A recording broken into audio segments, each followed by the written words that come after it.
বিসমিল্লাহির রহমানির রহিম। আসসালামু আলাইকুম ওয়ারাহমাতুল্লাহ। একটা মুহূর্ত কল্পনা করুন। সূর্য ধীরে ধীরে হেলে পড়ছে পশ্চিম দিগন্তে। আলো আর অন্ধকারের মাঝখানে দাঁড়িয়ে আছে পৃথিবী। প্রাচীন ব্যাবিলনের আকাশ তখন রক্তিম গোধূলির রঙে ঢেকে গেছে। চারদিকে এক অদ্ভুত নীরবতা, যেন পুরো পৃথিবী নিঃশ্বাস আটকে আছে। সেই নীরবতার ভেতর লোকালয় থেকে বহু দূরে এক নির্জন কুটিরে বসে আছেন আল্লাহর এক মহান নবী।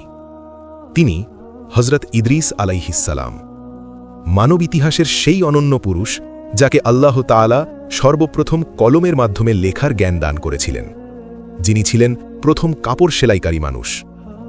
কিন্তু তার মর্যাদা কেবল এখানেই শেষ নয়। দিনের বেলা তিনি রোজায় থাকতেন, আর রাত নামলেই নিজেকে বিলিয়ে দিতেন আল্লাহর ইবাদতে। তার ইবাদতের গভীরতা এতটাই প্রবল ছিল যে সে যুগের সমস্ত মানুষের নেক আমলের সমপরিমাণ আমল একাই যুক্ত হতো তার আমল নামায়। এই অবিশ্বাস্য আধ্যাত্মিক উচ্চতা শুধু পৃথিবীতেই নয়, আসমানের ফেরেশতাদের মাঝেও তাকে আলোচনার কেন্দ্রে পরিণত করেছিল। সেদিনও তার ব্যতিক্রম ছিল না। হযরত ইদ্রিস আলাইহিসসালাম বসে আছেন, হাতে সুই আর সুতো। প্রতিবার কাপড়ে সুইয়ের ফোঁড় পড়ছে আর ঠোঁট নড়ছে জিকিরে, সুবহানাল্লাহ, আলহামদুলিল্লাহ, লা ইলাহা ইল্লাল্লাহ, আল্লাহু আকবার। তার প্রতিটি সেলাই ছিল ইবাদত, তার প্রতিটি নিঃশ্বাস ছিল আল্লাহর স্মরণ। ঠিক সেই সময় হঠাৎ করে দরজার সামনে কারোর উপস্থিতি টের পাওয়া গেল। একজন আগন্তুক এসে দাঁড়িয়েছে। চেহারায় সে মানবাকৃতির, কিন্তু তার শরীর থেকে যে আলো বিচ্ছুরিত হচ্ছে তা সাধারণ মানুষের পক্ষে সহ্য করা অসম্ভব। তার চোখে মহাকালের গাম্ভীর্য, আর অবয়বে অসীম প্রশান্তি। হযরত ইদ্রিস আলাইহিসসালাম ধীরে মাথা তুলে তাকালেন। নবুয়তের প্রখর দৃষ্টিতেই তিনি বুঝে গেলেন এই আগন্তুক সাধারণ কোনো পথচারী নন। তবু মেহমানদারির আদব রক্ষা করে তিনি বিনীত কণ্ঠে বললেন, ভেতরে আসুন, আল্লাহর এই বান্দার কুটিরে আপনাকে স্বাগতম। আগন্তুক ধীর পায়ে কুটিরের ভেতরে প্রবেশ করলেন। আগন্তুক কোনো কথা না বলে নীরবে ঘরের এক কোণে বসে পড়লেন। হযরত ইদ্রিস আলাইহিসসালাম আবার নিজের কাজে মন দিলেন। সুই চলে কাপড়ের ভেতর দিয়ে, কিন্তু তার হৃৎপিণ্ড আর আগের মতো শান্ত নেই। তার বুকের ভেতর এক অজানা স্পন্দন কাঁপছিল। তিনি স্পষ্ট অনুভব করছিলেন এই ছোট কুঠিরের ভেতর এখন এমন এক শক্তির উপস্থিতি রয়েছে যা পাহাড়ের চেয়েও ভারী, আবার ফুলের চেয়েও কোমল। সময় গড়াতে গড়াতে ইফতারের মুহূর্ত ঘনিয়ে এলো। সারাদিনের রোজা শেষে হযরত ইদ্রিস আলাইহিসসালাম সামান্য কিছু খাবার সামনে নিয়ে বসলেন। এরপর আগন্তুকের দিকে তাকিয়ে মৃদু কণ্ঠে বললেন, হে মেহমান, আসুন, আল্লাহ তাআলার দেওয়া এই রিজিক থেকে কিছু আহার গ্রহণ করুন। কিন্তু তখনই ঘটল এক অদ্ভুত ব্যাপার। আগন্তুক বিনীতভাবে মাথা নাড়লেন এবং বললেন, আমি আহারের মুখাপেক্ষী নই। এই কথা শুনে হযরত ইদ্রিস আলাইহিসসালাম হতভম্ব হয়ে গেলেন, কারণ মানুষ মাত্রই তো ক্ষুধার অধীন, আর যে আহার করে না সে নিশ্চয়ই মানব সন্তান নয়।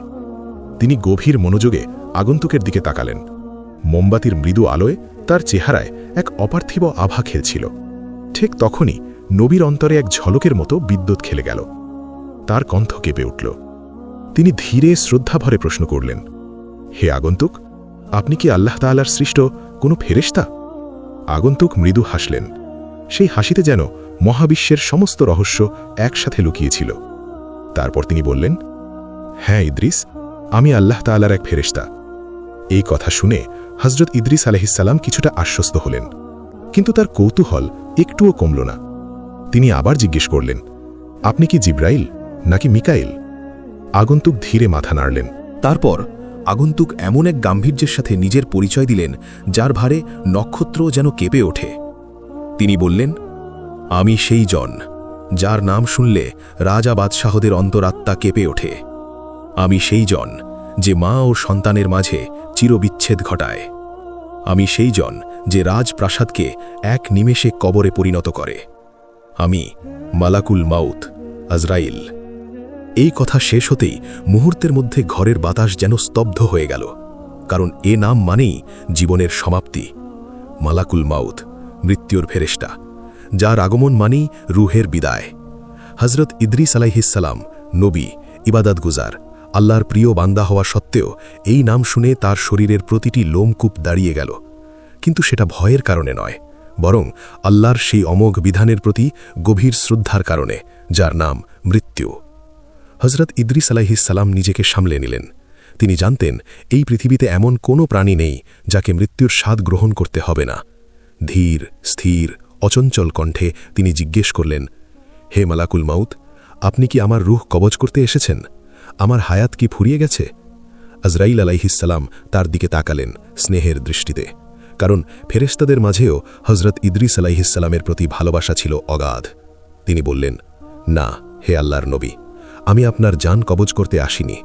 আল্লাহ তাআলা আপনার ইবাদাত ও ভালোবাসায় এতই সন্তুষ্ট হয়েছেন যে তিনি আমাকে অনুমতি দিয়েছেন আপনার সাথে সাক্ষাৎ করতে এবং আপনার মেহমান হতে। আজ আমি এসেছি শুধু আপনার জিয়ারাত আর বন্ধুত্বের টানে। এই কথা শুনে হজরত ইদ্রিস আলাইহিসসালামের চোখ দিয়ে অশ্রু গড়িয়ে পড়ল। স্বয়ং মৃত্যুর ফেরেশতা তার সঙ্গে বন্ধুত্বের জন্য এসেছেন। এ কেমন অনুগ্রহ, এ কেমন মর্যাদা! আল্লাহর দয়া যে কত গভীর হতে পারে এই মুহূর্তে তারই এক নিদর্শন। কিন্তু ঠিক এই আবেগময় ক্ষণেই হজরত ইদ্রিস আলাইহিসসালামের মনে উদয় হল এক অভিনব, এক দুঃসাহসিক পরিকল্পনা, এমন একটি চিন্তা যা এর আগে কোনো মানুষ কল্পনাও করেনি। তিনি আজরাইল আলাইহিসসালামের দিকে তাকিয়ে ধীরে বললেন, হে মালাকুল মাউত, আপনি কি আমাকে আপনার ভাই হিসেবে গ্রহণ করবেন? আজরাইল আলাইহিসসালাম শান্ত কণ্ঠে বললেন, আল্লাহর আদেশে আমি আপনার বন্ধু আর আপনার ভাই। এই কথা শুনে হজরত ইদ্রিস আলাইহিসসালাম এক মুহূর্ত নীরব রইলেন।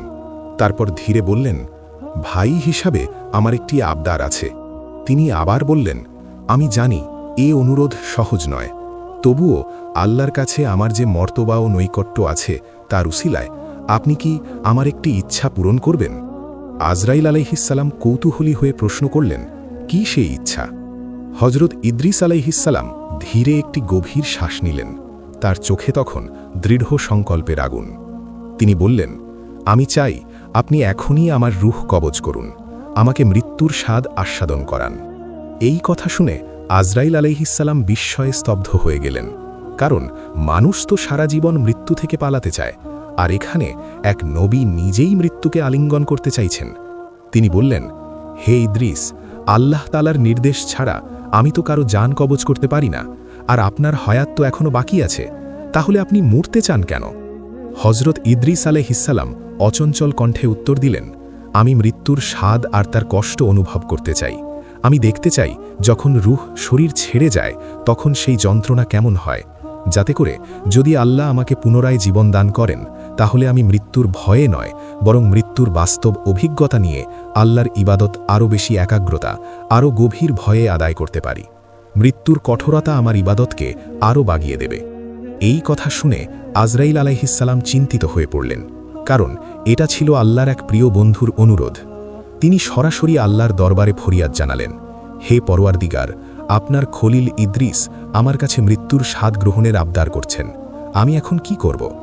ঠিক তখনই আরশ থেকে তৎক্ষণাৎ হুকুম নেমে এলো, হে আজরাইল, ইদ্রিসের ইচ্ছা পূরণ করো, তার রূহ কবজ করো, কিন্তু তা হবে ক্ষণিকের জন্য। এই হুকুম পাওয়ার পর আজরাইল আলাইহিসসালাম ধীরে তাকালেন হজরত ইদ্রিস আলাইহিসসালামের দিকে। ঘরের পরিবেশ তখন থমথমে। পৃথিবী এক ঐতিহাসিক মুহূর্তের সাক্ষী হতে চলেছে। জীবিত অবস্থায় মৃত্যুর স্বাদ নিয়ে পুনরায় ফিরে আসা এ ঘটনা মানব ইতিহাসে অত্যন্ত বিরল। হজরত ইদ্রিস আলাইহিসসালাম ধীরে মেঝেতে শুয়ে পড়লেন, চোখ বন্ধ করলেন, আর শেষবারের মতো তার ঠোঁটে ভেসে উঠল কালিমার জিকির, লা ইলাহা ইল্লাল্লাহ। মালাকুল মউত ধীরে ধীরে তার হাত বাড়ালেন। শুরু হল রূহ বের করার সেই ভয়ঙ্কর যন্ত্রণাদায়ক প্রক্রিয়া। এক মুহূর্তের মধ্যেই হজরত ইদ্রিস আলাইহিসসালামের শরীর নিথর হয়ে গেল, হৃৎস্পন্দন থেমে গেল। পৃথিবীর দৃষ্টিতে তিনি এখন মৃত। তার আত্মা শরীর ছেড়ে বেরিয়ে এলো। কিন্তু প্রশ্ন একটাই, এটাই কি শেষ, নাকি এ কেবল শুরু এক মহাকাব্যিক ভ্রমণের? মৃত্যুর ওপারে আসলে কি অপেক্ষা করছে আল্লাহর এই প্রিয় বান্দার জন্য? জান্নাত, নাকি আরও বড় কোনো পরীক্ষা? প্রিয় বন্ধুরা, আমাদের এই ভিডিওগুলো মুসলিম, হিন্দু, খ্রিস্টান, বৌদ্ধ সব ধর্মের মানুষই দেখে থাকেন। আপনি কোন ধর্মের অনুসারী কমেন্ট করে জানিয়ে দিন।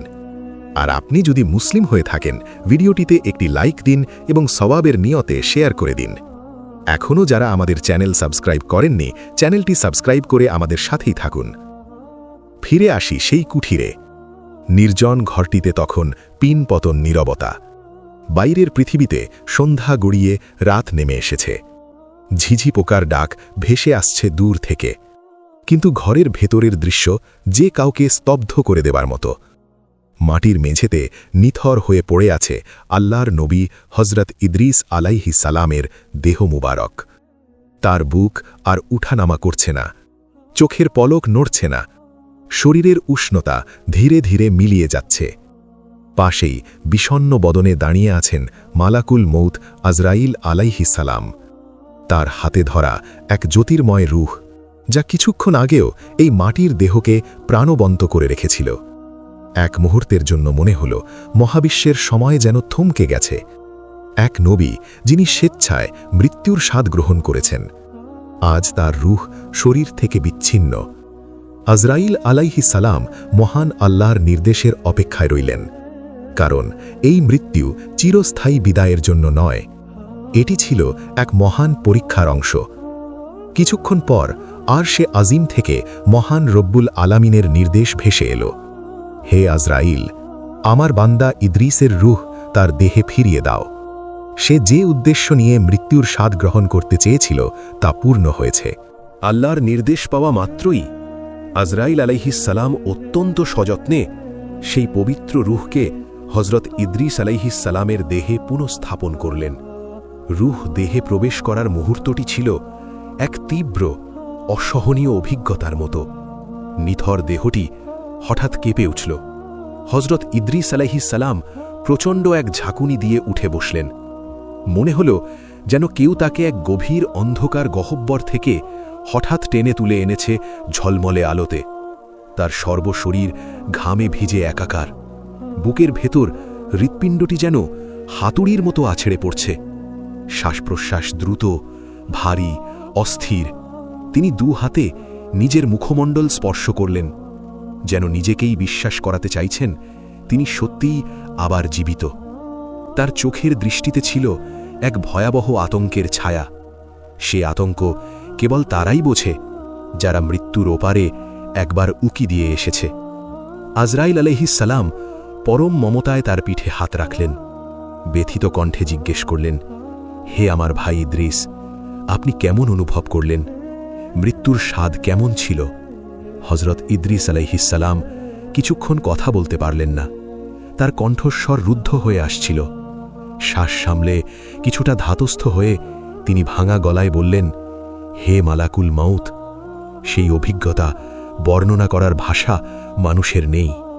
মনে হচ্ছিল যেন একটি জীবিত পশুর জ্যান্ত অবস্থায় চামড়া ছাড়িয়ে নেওয়া হচ্ছে। আবার মনে হচ্ছিল হাজার হাজার কাঁটাযুক্ত কোনো ডাল আমার পেটের ভেতর ঢুকিয়ে দেওয়া হচ্ছে। তারপর প্রতিটি শিরা উপশিরা ছিঁড়ে ছিঁড়ে সেই ডাল মুখ দিয়ে টেনে বের করা হচ্ছে। তিনি কেঁপে উঠলেন, উফ, কি অসহ্য সেই যন্ত্রণা, কি ভয়াবহ সেই সাকারাত। এই কথা শুনে আজরাইল আলাইহিস সালামের চোখ ছলছল করে উঠল। তিনি আবেগ ভরা কণ্ঠে বললেন, হে আল্লাহর নবী, আল্লাহর কসম, সৃষ্টির শুরু থেকে আজ পর্যন্ত আমি কারো জান এত কোমলভাবে, এত সতর্কতার সাথে কবজ করিনি যতটা আপনার ক্ষেত্রে করেছি। এই মুহূর্তে এক ভয়ঙ্কর সত্য আমাদের সামনে নগ্ন হয়ে দাঁড়ায়। যদি আল্লাহর প্রিয় নবীর ক্ষেত্রেও মৃত্যুর যন্ত্রণা এমন হয়, তাহলে আমাদের জন্য সেই সাকারাত কতটা ভয়াবহ হতে পারে? আজরাইল আলাইহিস সালাম বললেন, আপনাকে আমি সর্বোচ্চ দয়া আর সর্বোচ্চ মসৃণতার সাথেই মৃত্যু দিয়েছি। যদি সাধারণ মানুষের মৃত্যু যন্ত্রণা আপনি একবার দেখতেন, তাহলে ভয়ের চোটে হয়তো আপনারই কলিজা ফেটে যেত। এই কথা শুনে হজরত ইদ্রিস আলাইহিস সালাম এক দীর্ঘ শ্বাস ফেললেন। এই মুহূর্তে তিনি স্পষ্ট বুঝতে পারলেন আল্লাহ তাআলা তার প্রতি কত বড় দয়া করেছেন। কিন্তু এই অভিজ্ঞতা তাকে ভেঙে দেয়নি, বরং তার সংকল্পকে আরও সুদৃঢ় করে তুলেছে। তিনি ভাবলেন, যদি নবীদের জন্যেও মৃত্যুর এই সামান্য স্পর্শ এতটা কষ্টের হয়, তাহলে পাপীদের জন্য সেই সাকারাত কতটা ভয়াবহ হবে। আর মৃত্যুর পর যে অনন্ত জীবন, তার জন্য আমি আসলে কতটুকু সম্বল জোগাড় করতে পেরেছি। মৃত্যুর স্বাদ গ্রহণের পর হজরত ইদ্রিস আলাইহিস সালামের অন্তর থেকে দুনিয়ার প্রতি বিন্দুমাত্র আকর্ষণও আর অবশিষ্ট রইল না। ইবাদতের তৃষ্ণা তার মধ্যে বহু গুণ বেড়ে গেল।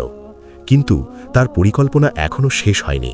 তিনি জানতেন ইবাদতের পূর্ণতার জন্য শুধু মৃত্যু ভয়ই যথেষ্ট নয়, পাপের পরিণাম, তার শাস্তি নিজের চোখে দেখাটাও জরুরি। হজরত ইদ্রিস আলাইহিসসালাম আজরাইল আলাইহিসসালামের দিকে তাকিয়ে ধীরে বললেন, হে বন্ধু আজরাইল, আপনি আমার একটি উপকার করেছেন। আপনি আমাকে মৃত্যুর স্বাদ গ্রহণ করিয়েছেন। আমি কি আপনার কাছে আরও একটি আবদার করতে পারি? আজরাইল আলাইহিসসালাম বিস্মিত হয়ে গেলেন। সদ্য মৃত্যু থেকে ফিরে আসা এই মানুষটি এবার আবার কি চাইতে পারেন? তিনি বললেন, বলুন হে আল্লাহর নবী। হজরত ইদ্রিস আলাইহিসসালাম বললেন, আমি মৃত্যুর কঠোরতা অনুভব করেছি। এখন আমি সেই স্থানটি নিজ চোখে দেখতে চাই, যে স্থানটি আল্লাহ তাআলা পাপীদের জন্য প্রস্তুত রেখেছেন। আমি জাহান্নাম দেখতে চাই, যাতে জাহান্নামের ভয়াবহতা দেখে আমার ইবাদত আরও খাঁটি হয়, আর আমি আল্লাহর কাছে আরও বেশি করে পানাহ চাইতে পারি। এই কথা শুনে আজরাইল আলাইহিসসালাম শিউরে উঠলেন। তিনি গম্ভীর কণ্ঠে বললেন, হে ইদ্রিস, জাহান্নাম এক বিভৎস স্থান। ফেরেশতারাও সেই আগুনের ভয়ে কম্পমান থাকে। আপনি মানুষ হয়ে সেই দৃশ্য সহ্য করতে পারবেন না, আর আল্লাহর অনুমতি ছাড়া আমি আপনাকে সেখানে নিয়ে যেতে পারি না। হজরত ইদ্রিস আলাইহিসসালাম ছিলেন এক নাছোড় বান্দা আল্লাহর পথে, যার অনুরোধ থামে না। তিনি 2 হাত তুলে আল্লাহর দরবারে দোয়া করলেন। তার অন্তরের আকুতি কোনো ভাষার মুখাপেক্ষী ছিল না, কারণ আল্লাহ তাআলা হৃদয়ের কথা আগেই জানতেন। মহান আল্লাহ জিব্রাইল আলাইহিসসালামের মাধ্যমে ওহী পাঠালেন, অথবা আজরাইল আলাইহিসসালামের অন্তরে ইলহাম করলেন, হে আজরাইল, আমার বান্দা ইদ্রিসের ইচ্ছা পূরণ করো। তাকে জাহান্নামের দরজা পর্যন্ত নিয়ে যাও আর আমার শাস্তির নিদর্শন দেখাও। এই অনুমতি পাওয়ার পর আজরাইল আলাইহিসসালাম হজরত ইদ্রিস আলাইহিসসালামকে সঙ্গে নিলেন। শুরু হলো এক অলৌকিক ভ্রমণ।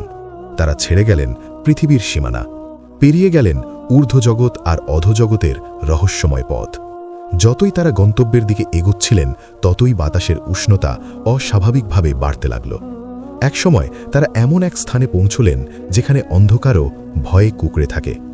দূর থেকে ভেসে আসছিল এক অমানবিক গর্জন, যেন হাজার হাজার ক্ষুধার্ত সিংহ একসাথে হুঙ্কার দিচ্ছে। আগুনের লেলিহান শিখা এত উঁচুতে উঠছিল যেন আসমান ছুঁতে চায়, কিন্তু সে আগুন দুনিয়ার আগুনের মতো লাল নয়। তার রং ঘন কালো, গাঢ়, ভয়ঙ্কর। সেখান থেকে ভেসে আসছিল পোড়া মাংসের গন্ধ আর আত্মাদের করুণ আর্তনাদ। ঠিক তখনই জাহান্নামের দ্বাররক্ষী ফেরেশতা মালিক আলাইহিসসালামের গম্ভীর ও ভীতিকর চেহারা চোখে পড়ল। এই দৃশ্য দেখেই হজরত ইদ্রিস আলাইহিসসালাম কেঁপে উঠলেন। এরপর জাহান্নামের দরজার সামান্য ফাঁক করা হলো। সেই ফাঁক দিয়ে হজরত ইদ্রিস আলাইহিসসালাম যা দেখলেন তা ভাষায় প্রকাশ করার মতো নয়। তিনি দেখলেন আগুনের এক বিশাল সাগর, যেখানে মানুষ হাবুডুবু খাচ্ছে। দেখলেন জাক্কুম গাছ, যার ফল শয়তানের মাথার মতো। দেখলেন বিষাক্ত সাপ ও বিচ্ছু, যারা পাপীদের নির্মমভাবে দংশন করছে। দেখলেন মানুষগুলোকে আগুনের শিকলে বাঁধা অবস্থায়। তারা চিৎকার করছে, হায় মৃত্যু, হায় মৃত্যু, কিন্তু মৃত্যু তাদের স্পর্শ করছে না। এই বিভৎস দৃশ্য দেখে হজরত ইদ্রিস আলাইহিসসালাম আর দাঁড়িয়ে থাকতে পারলেন না। তার মনে হলো তার শরীর অবশ হয়ে যাচ্ছে। তিনি 2 হাতে নিজের চোখ ঢেকে ফেললেন আর বুক ফাটা আর্তনাদে চিৎকার করে উঠলেন, হে আল্লাহ, আমাকে রক্ষা করো, এই আগুন থেকে আমাকে রক্ষা করো। ভয় আর আতঙ্কে তিনি জ্ঞান হারানোর উপক্রম হলেন। আমি জাহান্নামের উত্তাপ অনুভব করেছি। এখন আমার আত্মা জান্নাতের শীতলতা ছাড়া শান্ত হবে না। আজরাইল আলাইহিসসালাম নীরব হয়ে গেলেন। এই মানুষের দৃঢ়তা তাকে বিস্মিত করছিল। মৃত্যু দেখেছে, জাহান্নাম দেখেছে, তবু ভেঙে পড়েনি, বরং আরও দৃঢ় হয়েছে। তিনি ধীরে ধীরে বললেন, হে ইদ্রিস, জান্নাত কোনো সাধারণ স্থান নয়। সেখানে প্রবেশ করতে আল্লাহর বিশেষ অনুমতি প্রয়োজন। মানুষ তো দূরের কথা, ফেরেশতারাও সেখানে অনুমতি ছাড়া প্রবেশ করতে পারে না। হযরত ইদ্রিস আলাইহিসসালাম শান্ত কণ্ঠে বললেন, আমি জানি বন্ধু, তাই তো আমি চাচ্ছি না তুমি আমাকে নিজ সিদ্ধান্তে সেখানে নিয়ে যাও। আমি চাই আল্লাহর দরবারে আমার এই আকুতি পৌঁছে দাও। তারপর তিনি আবার হাত তুললেন। এইবার তার কণ্ঠে ছিল না আতঙ্ক, ছিল গভীর বিনয়। হে আমার রব, আমি তোমার শাস্তির নিদর্শন দেখেছি। আমার অন্তর ভয়ে কেঁপে উঠেছে। এখন আমি তোমার রহমতের এক ঝলক দেখতে চাই, যাতে আমি জানি যার জন্য আমি দিনরাত ইবাদত করি তিনি কতটা দয়ালু। আসমান নীরব হয়ে গেল, যেন পুরো সৃষ্টিজগৎ তার দোয়া শুনছে। অল্প কিছুক্ষণ পর আজরাইল আলাইহিসসালামের মুখ উজ্জ্বল হয়ে উঠল। তিনি বললেন, হে ইদ্রিস, তোমার রব তোমার দোয়া কবুল করেছেন। তিনি আমাকে নির্দেশ দিয়েছেন তোমাকে জান্নাতের দরজা পর্যন্ত নিয়ে যেতে। ভেতরে প্রবেশ নয়, কিন্তু দরজা খুলে তোমাকে দেখানো হবে। শুরু হলো আরেক যাত্রা, কিন্তু এবার পথ যত এগুচ্ছে ততই বাতাস ঠান্ডা হচ্ছে। উষ্ণতা নয়, বরং এক প্রশান্ত শীতলতা। অন্ধকারের বদলে আলো, ভয়ের বদলে শান্তি। এক পর্যায়ে তারা পৌঁছালেন এমন এক স্থানে যেখানে আলো নিজেই জীবন্ত মনে হয়। সামনে দাঁড়িয়ে আছেন জান্নাতের দ্বাররক্ষী ফেরেশতা রিদওয়ান আলাইহিসসালাম। তার মুখে ছিল এমন প্রশান্তি যা দেখলে সমস্ত দুশ্চিন্তা গলে যায়। দরজা খুলে দেওয়া হল। হযরত ইদ্রিস আলাইহিসসালাম যা দেখলেন তা দেখে তার চোখ ভিজে উঠল। নদী, কিন্তু পানি নয়, দুধ, মধু আর স্বচ্ছ পানির প্রবাহ। গাছ, যার ছায়া অসীম। ফল, যা চোখে দেখলেই হৃদয় ভরে যায়। আর সবচেয়ে বিস্ময়কর সেই শান্তি, যা কোনো শব্দে বর্ণনা করা যায় না। এই এক ঝলকই তার আত্মাকে সম্পূর্ণ বদলে দিল। তিনি কাঁপা কণ্ঠে বললেন, হে আজরাইল, যদি এই হয় আল্লাহর দয়া, তবে আমি দুনিয়ায় ফিরে গিয়ে এক মুহূর্তও নষ্ট করব না। দরজা বন্ধ হয়ে গেল। পৃথিবীতে ফিরে এসে হযরত ইদ্রিস আলাইহিসসালাম আর আগের মানুষ রইলেন না। মৃত্যু, জাহান্নাম আর জান্নাত, এই তিন অভিজ্ঞতা তাকে এমন এক স্তরে পৌঁছে দিল যেখানে দুনিয়া তার কাছে ধুলোর চেয়েও তুচ্ছ। আর এই কারণেই আল্লাহ তাকে সম্মান দিলেন এমন মর্যাদায় যা খুব কম নবীর ভাগ্যে জুটেছে। বহুদূর থেকেই সেই ঘ্রাণ হযরত ইদ্রিস আলাইহিসসালামের নাকে এসে লাগল। তার বুকের ভেতর যে আগুন তখনও জ্বলছিল, সে আগুনে যেন প্রথমবারের মতো শীতল পরশ লাগল। তিনি থমকে দাঁড়ালেন, চোখ বুঝে গভীর নিঃশ্বাস নিলেন। এই সুবাসে কোনো উত্তাপ নেই, কোনো আতঙ্ক নেই, শুধু প্রশান্তি। আজরাইল আলাইহিসসালাম লক্ষ্য করলেন ইদ্রিসের কাঁপুনি থেমে গেছে। তার মুখের রেখাগুলো ধীরে ধীরে মসৃণ হয়ে এসেছে। তারা আরও উপরে উঠতে লাগলেন। চারপাশে আলো, কিন্তু সেই আলো সূর্যের নয়, চোখে লাগে না, বরং চোখকে বিশ্রাম দেয়। এক পর্যায়ে তারা পৌঁছলেন এক বিশাল দরজার সামনে। দরজাটি মুক্তার মতো শুভ্র, তাতে খোদাই করা এমন নকশা যা মানুষের কল্পনারও বাইরে। সেখানে দাঁড়িয়ে আছেন রিদওয়ান আলাইহিসসালাম। তার চেহারায় এমন এক হাসি যা দেখলে মানুষের সমস্ত দুঃখ নিজে থেকেই ঝরে পড়ে। তিনি সম্মানের সাথে বললেন, স্বাগত হে আল্লাহর নবী। এই একটি বাক্যই হযরত ইদ্রিস আলাইহিসসালামের চোখে অশ্রু এনে দিল। দরজা সামান্য খুলে দেওয়া হল। ভেতর থেকে যে বাতাস বেরিয়ে এলো তা শুধু শীতল নয়, তা যেন আত্মার ক্ষত সারিয়ে দেয়।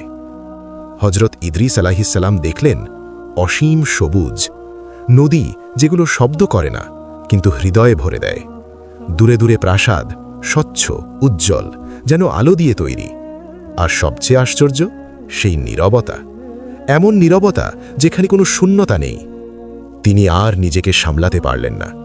দুই হাত তুলে কেঁদে উঠলেন, হে আমার রব, যদি এই হয় তোমার দয়া, তবে দুনিয়ার কষ্ট কিসের? তিনি এক পা এগিয়ে দিলেন। ঠিক তখনই রিদওয়ান আলাইহিসসালাম হাত তুলে বললেন, হে ইদ্রিস, অনুমতি এখান পর্যন্তই। হযরত ইদ্রিস থমকে গেলেন, কিন্তু আশ্চর্য, তার অন্তরে কোনো হতাশা নেই, বরং তিনি হাসলেন। তিনি বুঝে গেছেন এই এক ঝলকই তার জন্য যথেষ্ট। আজরাইল আলাইহিসসালাম বললেন, হে ইদ্রিস, আপনি কি ফিরে যেতে প্রস্তুত? তিনি শান্ত কণ্ঠে বললেন, হ্যাঁ বন্ধু, এখন আমি প্রস্তুত। দরজা বন্ধ হয়ে গেল। পৃথিবীতে ফিরে এসে হযরত ইদ্রিস আলাইহিসসালামের জীবন একেবারে বদলে গেল। তার ইবাদতে এখন আর শুধু ভয় নেই, আছে ভালোবাসা। তার চোখে এখন আর শুধু আখিরাতের আতঙ্ক নয়, আছে জান্নাতের স্বপ্ন। আর এই কারণেই আল্লাহ তাকে এমন মর্যাদায় উন্নীত করলেন যার কথা কুরআনে স্মরণ করা হল, আমি তাকে এক উচ্চ মর্যাদায় উঠিয়ে নিয়েছিলাম। মুহূর্তের মধ্যে তার সমস্ত ক্লান্তি, জাহান্নামের দেখার সমস্ত বিভীষিকা মুছে গেল। এক অপার্থিব প্রশান্তি তার মনকে ভরে দিল।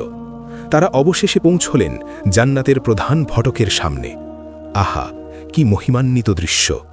দরজাটি বিশাল, খাঁটি সোনা, হীরা আর মুক্তার অমূল্য শোভায় আলোকিত। এক একটি কপাট এত বিশাল যে এক প্রান্ত থেকে অন্য প্রান্তে দ্রুতগামী ঘোড়ার দৌড়ে 100 বছর লাগবে। দরজার সামনেই দাঁড়িয়েছিলেন জান্নাতের প্রহরী ফেরেশতা রিদওয়ান আলাইহিসসালাম। তার চেহারা দেখলেই মনে হয় পূর্ণিমার চাঁদ তার শরীর থেকে নূর ও দয়ার আভা ছড়াচ্ছে। আজরাইল আলাইহিসসালাম হযরত ইদ্রিস আলাইহিসসালামকে নিয়ে সেখানে অবতরণ করলেন। কিন্তু জান্নাতের ভেতরে প্রবেশ সহজ কিছু নয়। প্রহরী রিদওয়ান আলাইহিস সালাম তাদের পথ আটকে দাঁড়ালেন। তিনি বিনীত কিন্তু দৃঢ় কণ্ঠে বললেন, হে মালাকুল মৌত, এ কে? আর জীবিত অবস্থায় আদম সন্তানকে আপনি এখানে কেন এনেছেন? হাসরের ময়দানের হিসাব নিকাশ ছাড়া বানি আদমের জন্য জান্নাতের দরজা খোলার অনুমতি নেই। আজরাইল আলাইহিস সালাম উত্তর দিলেন, ইনি আল্লাহর নবী হজরত ইদ্রিস আলাইহিস সালাম। আল্লাহ তাকে বিশেষ মর্যাদা দিয়েছেন এবং আল্লাহর অনুমতিতেই আমি তাকে এখানে নিয়ে এসেছি। রিদওয়ান আলাইহিস সালাম আবার প্রশ্ন করলেন, কিন্তু জান্নাতে প্রবেশের শর্ত তো মৃত্যু, তিনি কি মৃত্যুর স্বাদ গ্রহণ করেছেন? আজরাইল সাক্ষ্য দিলেন, হ্যাঁ, তিনি মৃত্যুর স্বাদ গ্রহণ করেছেন এবং আল্লাহ তাকে পুনরায় হায়াত দান করেছেন। রিদওয়ান আলাইহিস সালাম আসমানের দিকে তাকালেন, যেন চূড়ান্ত ইশারার অপেক্ষা করছেন। মুহূর্তের মধ্যে আল্লাহ তাআলার সম্মতি পৌঁছল। তিনি ধীরে ধীরে সরে দাঁড়ালেন। জান্নাতের বিশাল দরজাগুলো বিকট সুমধুর শব্দে খুলতে শুরু করল। দরজা খোলার সাথে সাথে ভেতর থেকে বেরিয়ে এলো এক অপার্থিব নূরের ঝলকানি এবং শীতল স্বর্গীয় সুবাতাস। হজরত ইদ্রিস আলাইহিস সালামের চোখ ধাঁধিয়ে গেল। এমন আলো, এমন প্রশান্তি যা মানব চোখে আগে কখনো দেখেনি। ভেতরে প্রবেশ করতেই তার অন্তর ভরে উঠল আলোর প্রশান্তি, দয়ার অপার্থিব অনুভূতি আর স্বর্গীয় আনন্দের এক অমূল্য ঝর্ণায়। দরজার ওপারে যা ছিল তা মানুষের কল্পনার অতীত। হজরত ইদ্রিস আলাইসাল্লাম দেখলেন দুধ ও মধুর নহর শান্ত প্রবাহে বলে যাচ্ছে। তুবা গাছের ছায়া সারা জান্নাত জুড়ে বিস্তৃত। হুর ও গেলমানরা মুমিনদের সেবায় প্রস্তুত। পাখির কলরাব যেন আল্লাহর তসবিহ পাঠ করছে। এই অপার্থিব সৌন্দর্য দেখে হজরত ইদ্রিস আলাইসাল্লামের চোখ ভিজে গেল অশ্রুতে। তিনি অনুভব করলেন, দুনিয়ার রাজত্ব, ক্ষমতা, অর্থ, মহল সবই এই সৌন্দর্যের কাছে ধূলিকণা সম। আজরাইল আলাইসাল্লাম বললেন, হে ইদ্রিস, দেখুন এই স্থানই আল্লাহ আপনার ও নেককার বান্দাদের জন্য প্রস্তুত রেখেছেন। আপনি মন ভরে দেখে নিন, এরপর আমাদের ফিরে যেতে হবে। হজরত ইদ্রিস আলাইসাল্লাম জানতেন একবার ভেতরে ঢুকলে আর বের হওয়ার প্রয়োজন নেই। তবু তার মনে এক সূক্ষ্ম পরিকল্পনা কাজ করছিল। তিনি আজরাইল আলাইসাল্লামকে বললেন, ভাই আজরাইল, দূর থেকে তো তৃষ্ণা মেটে না, আমি একটু ভেতরে প্রবেশ করতে চাই। নহরের পানি একটু পান করতে পারি, আমার গলা খুব শুকিয়ে গেছে। আজরাইল আলাইসাল্লাম প্রথমে অবাক হলেন, কিন্তু নবীর সরল বিশ্বাসে তিনি বললেন, ঠিক আছে, চলুন, কিন্তু মনে রাখবেন বেশিক্ষণ থাকা যাবে না। আল্লাহর হুকুম কেবল দর্শনের জন্য। হজরত ইদ্রিস আলাইসাল্লাম বিসমিল্লাহ বলে ডান পা দিয়ে জান্নাতে প্রবেশ করলেন।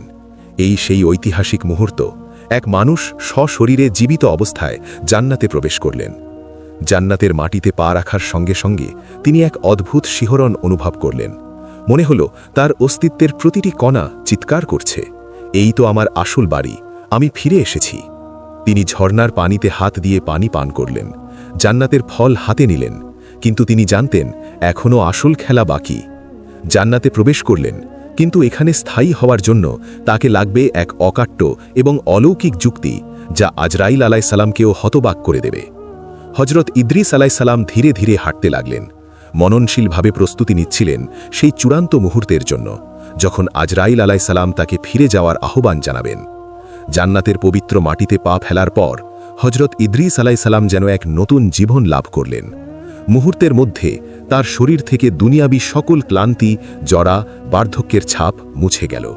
জান্নাতের আবহাওয়া ছিল এমন এক প্রশান্তিময় পরিবেশ, যেখানে নেই সূর্যের দহনকারী তাপ, নেই হাড় কাঁপানো শীত। সবসময় বইছে এক স্নিগ্ধ নাতিশীতোষ্ণ বাতাস, যা শরীরের প্রতিটি লোমকূপকে শীতল প্রশান্তিতে ভরে দিচ্ছে। মালাকুল মৌত আজরাইল আলাইহিসসালাম তার প্রিয় বন্ধু হজরত ইদ্রিস আলাইহিসসালামকে জান্নাতের বিচিত্র সব দৃশ্য দেখাতে লাগলেন। হাঁটতে হাঁটতে তারা পৌঁছে গেলেন এক অপূর্ব বাগানের পাশে, যার মাটি কস্তুরীর মতো সুগন্ধিযুক্ত। নুড়ি পাথরগুলো হীরা, মণি ও মুক্তার। গাছের পাতাগুলো বাতাসের তালে তালে এমন সুরেলা ধ্বনি তুলছিল, যেন হাজার হাজার বাদ্যযন্ত্র একসাথে এক অপার্থিব সঙ্গীত সৃষ্টি করছে। হজরত ইদ্রিস আলাইহিসসালাম বিমোহিত হয়ে দেখছিলেন। তিনি একটি জান্নাতি ফল ছেড়ে মুখে দিলেন। সে ফলের কোনো বিচি নেই, নেই কোনো খোসা। মুখে দেওয়া মাত্রই মোমের মতো গলে গেল। তার স্বাদ এতই অপূর্ব, দুনিয়ার কোনো মধু, কোনো পানীয়, কোনো স্বাদের সাথেই এর তুলনা চলে না। সবচেয়ে বিস্ময়কর বিষয় হল, এই ফল খাওয়ার পর শরীরে কোনো ভারবোধ সৃষ্টি হল না। মলমূত্র ত্যাগেরও কোনো প্রয়োজন হল না, বরং তার শরীর থেকে ঘামের আকারে বেরিয়ে এলো মিস্ক ও আম্বরের সুগন্ধ। এভাবেই কিছু সময় কেটে গেল, কিন্তু জান্নাতের সময় দুনিয়ার সময়ের মতো নয়। এখানে এক মুহূর্ত অনন্ত সুখের মতো অনুভূত হয়। তবু আজরাইল আলাইহিসসালামের মনে সব সময় ছিল আল্লাহর নির্দেশ, দর্শন করানো, স্থায়ী বসবাস নয়। তিনি বুঝতে পারলেন এখন ফেরার সময় এসে গেছে। আজরাইল আলাইহিসসালাম বিনীত স্বরে বললেন, হে আল্লাহর নবী, আমরা অনেকটা সময় এখানে কাটিয়েছি। আল্লাহ আপনাকে জান্নাত দেখার সুযোগ দিয়েছেন, আলহামদুলিল্লাহ। এবার আমাদের ফিরে যেতে হবে। চলুন আপনাকে আপনার মাকামে অর্থাৎ দুনিয়ায় পৌঁছে দিই। এই কথাগুলো হযরত ইদ্রিস আলাইহিসসালামের কানে বজ্রপাতের মতো আঘাত করল। ফিরে যাওয়া, এই অনন্ত সুখের নহর ছেড়ে, এই আল্লাহর সান্নিধ্য ত্যাগ করে আবার সেই ধূলিমলিন পৃথিবীতে, যেখানে দুঃখ, কষ্ট, জরা, ব্যাধি আর পাপের রাজত্ব? না, এটা হতে পারে না। হযরত ইদ্রিস আলাইহিসসালামের হৃদয় তখন এক কঠিন সিদ্ধান্তে স্থির হয়ে গেছে। তিনি জানতেন এই মুহূর্তেই তাকে বলতে হবে সেই চূড়ান্ত কথা, সেই ঐতিহাসিক যুক্তি যা আজরাইল আলাইহিসসালামকেও নীরব করে দেবে। তিনি তো আল্লাহর প্রেমে পাগলপারা হয়েই মৃত্যুকে আলিঙ্গন করেছিলেন। এখন সেই প্রেমাস্পদের ঘর জান্নাত ছেড়ে তিনি কিছুতেই ফিরে যেতে রাজি নন। কিন্তু হযরত ইদ্রিস আলাইহিসসালাম জানতেন আজরাইল আলাইহিসসালাম আল্লাহর আদেশ পালনে অত্যন্ত কঠোর ও আপোষহীন। গায়ের জোরে, আবেগে বা সরাসরি অস্বীকৃতিতে এই ফেরেশতাকে হারানো সম্ভব নয়। এখানে প্রয়োজন এক সূক্ষ্ম বুদ্ধিদীপ্ত কৌশল। শরীয়তের যুক্তি আর হিকমতের ভাষাতেই এই পরিস্থিতি সামাল দিতে হবে। হঠাৎ করেই হযরত ইদ্রিস আলাইহিসসালামের মনে এক অভিনব পরিকল্পনা উদয় হল।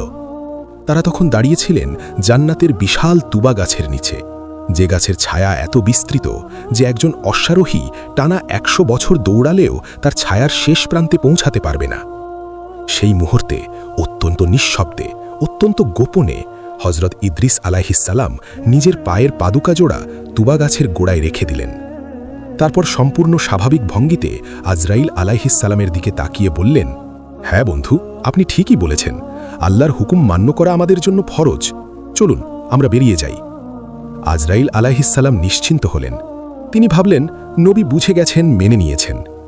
দুজনেই ধীর পায়ে জান্নাতের প্রধান ফটকের দিকে অগ্রসর হলেন। দরজার সামনে দাঁড়িয়েছিলেন জান্নাতের প্রহরী রিদওয়ান আলাইহিসসালাম। তিনি দরজা খুলে সম্মানের সাথে সরে দাঁড়ালেন। হযরত ইদ্রিস আলাইহিসসালাম ও আজরাইল আলাইহিসসালাম দুজনেই জান্নাতের চৌখাট পেরিয়ে বাইরে পা রাখলেন। ঠিক সেই মুহূর্তে হযরত ইদ্রিস আলাইহিসসালাম হঠাৎ থমকে দাঁড়ালেন। তিনি নিজের পায়ের দিকে তাকালেন এবং কৃত্রিম বিস্ময়ে বলে উঠলেন, হায় আল্লাহ, এ আমি কি করলাম?